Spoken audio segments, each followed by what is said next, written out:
In this episode entitled What the Heck, Ronnie goes on an extended rant about what really matters in a compliance program, and that, of course, is corporate culture. I know you'll enjoy this most innovative, interesting, and important episode of Creativity and Compliance.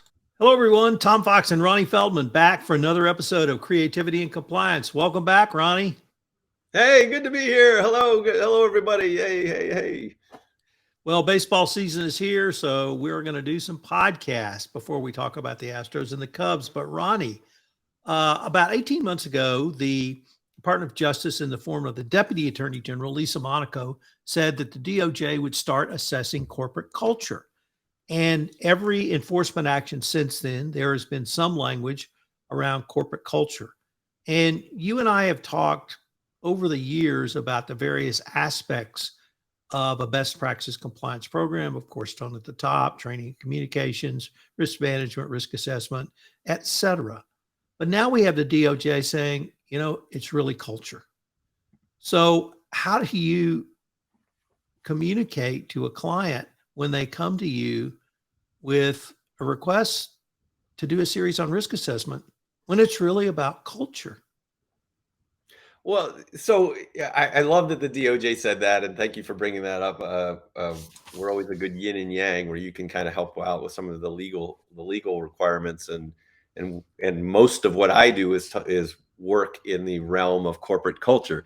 But I had an epiphany the other day, because most of the clients who come to me, I tell them to describe their program. And I would say 90% of the things that they talk about when they describe their program have nothing to do with actually solving the problem. This drives me crazy.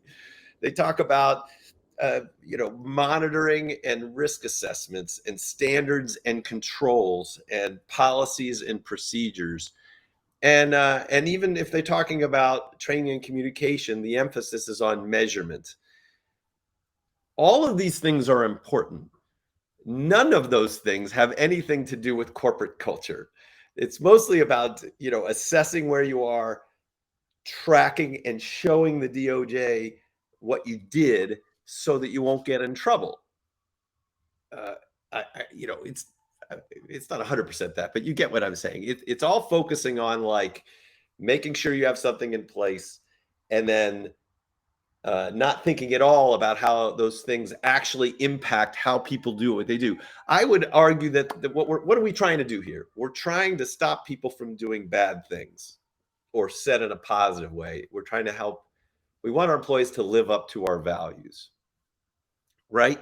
This is what we're trying to do. We want to stop people from doing these bad things that we know there's some percentages are going to do.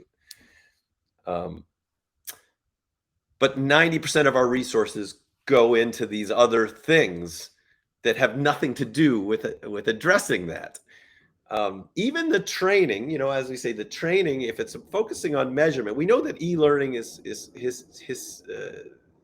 bad most of the time, right? It's long, it's boring, it's infrequent, and it's focusing on the quiz that you get right there. And if you get it wrong, you get to take it again, and then they can show that measurement that everyone got it and that they know right from wrong. So yeah, I get that's important, but it doesn't get at behavior at all. It actually is a negative influence on behavior, because employees think that you don't care. So to say a little more, we know, I want to scream from the rafters every time I talk to a client, going, like, what the heck are we doing? Let's try and solve the problem. And if we're going to try and solve the problem and get to behaviors, we got to focus at the social environment and the leadership environment, right? Social environment, your culture. We know that environment affects what we do. We need groupthink to work for us and not against us, which means we need people to feel psychologically safe. They need to feel comfortable bringing up bad news. They need to feel a sense of organizational justice. They need to know about all the speak up reporting channels. They need to know that when bad things go down, that there will be repercussions. So the way to get at that social environment is we have to communicate more frequently about the support system, speak up reporting channels. You can talk to leadership. You can talk to ethics compliance. You got to make ethics compliance a trusted resource. You have to share stories about what happens when bad things go bad, and show the that there'll be an investigation, and this is what happens afterwards. And you need to do that more frequently than we do it, in shorter increments, so that we can get we can change the behaviors by getting at. They always say, like, short and frequent is better than long and infrequent. Right? Like the advertising philosophy, you got to do things over and over and over again, because the default is people don't think that. And then, so that's the social environment. And then leadership environment, we got to train leaders, and then we got to get leaders to train other people. So if I'm starting a program from scratch, I'm thinking all about the ethics compliance brand. I'm thinking about shortening seat time on training and increasing comms and awareness. I'm talking about training leaders and then packaging up information to give the leaders and getting them to deliver the information, see one, do one, teach one, like get it out of there's a lot of them and there's a few of you. All of this has all of these things. If we spend all our money doing that, you'd have to spend a lot less money on those other things, because you'd be stopping more problems before they occur, and not worrying so much about, okay, when things go down, we'll be able to tell the DOJ that we trained everybody, when what you did isn't helping anybody. Anyway, that's the end of my rant. What do you think? Well, let me go back to the leadership part. How do you help a leader, number one, see that it really is culture, but more importantly, it's trust? And then how do you advocate that they actually not talk that talk, but walk that walk? Well, it's a process, right? So first of all, if you had a dollar to spend, I'd spend it on the things that I talked about: communicating the support system to everybody and training leaders. Like, that's step number one to me. And so part of it is, you got to put them through, I'll say, training and communications, right? You have to say you have additional responsibilities. You're not alone. You're supported. So when you find things, we need to address it. You need to encourage people to speak up more regularly. And if there's a problem, get help. So you need to have those initial trainings, right? And hopefully you do that in a way that is short, thoughtful, empathetic, interesting, provocative, entertaining, right? You want to do that and reinforce that. And then the next step is, once you get buy-in, is you got to find interesting ways to involve them. One of the services that my company's been doing the last year or two is we've been doing these Zoom style talk shows where we create it's not different than these podcasts that you do, Tom. Like, you get an interesting host that interviews leaders about the importance of speaking up and integrity. So you're getting leaders to actually mouth the words that it's important to them and involving them in that. The other way we've been helping clients do this is we give them short commercials for compliance and speaking up, and we have them push it out in their Teams calls or their Zoom calls. So just, periodically when they're having their check-in or weekly check-in meeting, they have to play the 60-second thing. We're trying to get away from leaders rolling their eyes and going, blah, blah, blah, compliance, blah, blah, blah, whatever, hit your numbers, hit your numbers, hit your numbers. Like, so there does need to be an upfront investment in getting them to think differently.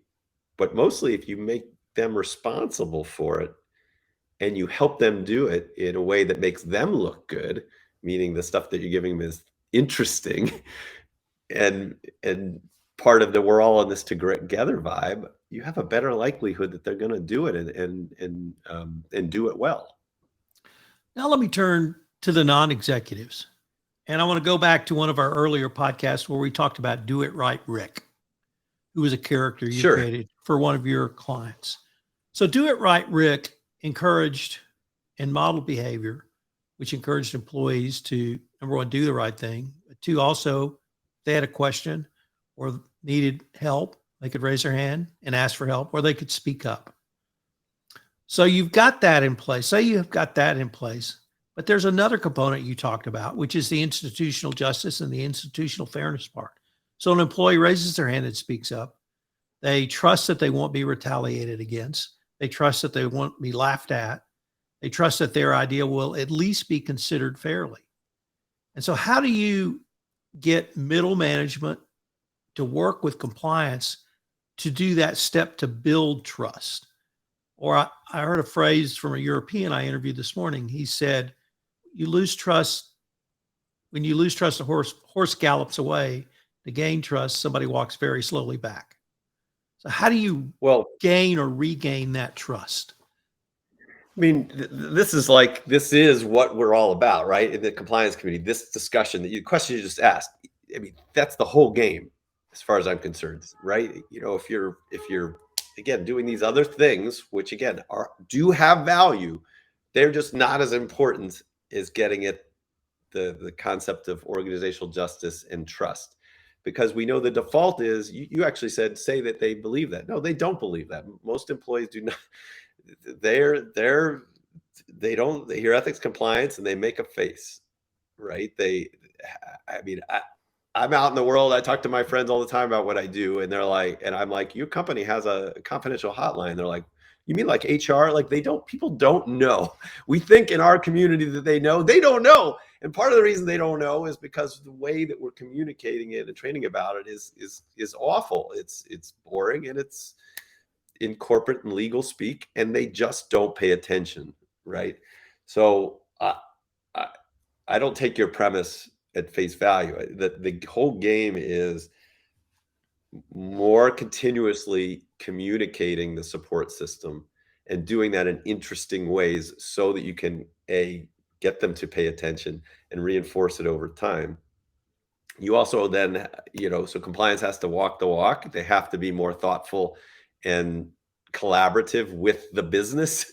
So, you can't, if you force yourself to be invited to the meeting, they're going to, do the roll your eyes thing. But if you make it if you give them interesting things to deliver, and if you deliver interesting training and communications, they're more likely to like you and to trust you. And then you have to add value when you're in the room, right? You have to I want to do a whole podcast on yes and, but you have to be a yes and. You have to say, I understand your needs, and I'm going to help you do that because it's better for us to win business the right way. And here are some tools and resources to help you help your team. I feel like I'm a little bit all over the board. Let me try and summarize. Communication awareness to everybody in a variety of fun ways. Spending a lot of time with leadership and management, one-on-one time and Zoom calls and those kinds of things to educate them, and then pre-package things, the meeting in a box that helps them deliver that information or create properties like these talk shows that involves them in the process. And then this is something that has to happen over a period of time, right? Years. It's a constant battle to stay above the fray, so that, because everybody thinks they have integrity, but we know most people don't speak up when problems occur because they don't trust leadership, or they don't think about it, or they're bored, annoyed, or afraid, right? So we need to undo that with these this is why entertainment is important, so that we can, get at that culture over time. Ronnie, unfortunately, we're near the end of our time. If our listeners wanted more information on yourself, your company, or any of the topics we've touched on, where would you suggest they go? Well, sure. They could always contact me at learningsentertainments.com. It's the word learning with an S, entertainment with an S. And, I'm on LinkedIn and social media and stuff like that. So they're welcome to reach out. I love talking about this stuff. And, sometimes it doesn't involve our solutions, but the whole philosophy, it's important to have the right philosophical approach, I think, and then it helps us spend money more wisely. So I'm always happy to talk about that. Ronnie, I look forward to continuing this conversation. All right. Bye, everybody. This is Tom Fox again. Thanks so much for listening to this episode of Creativity and Compliance. Creativity and Compliance is a production of the Compliance Podcast Network.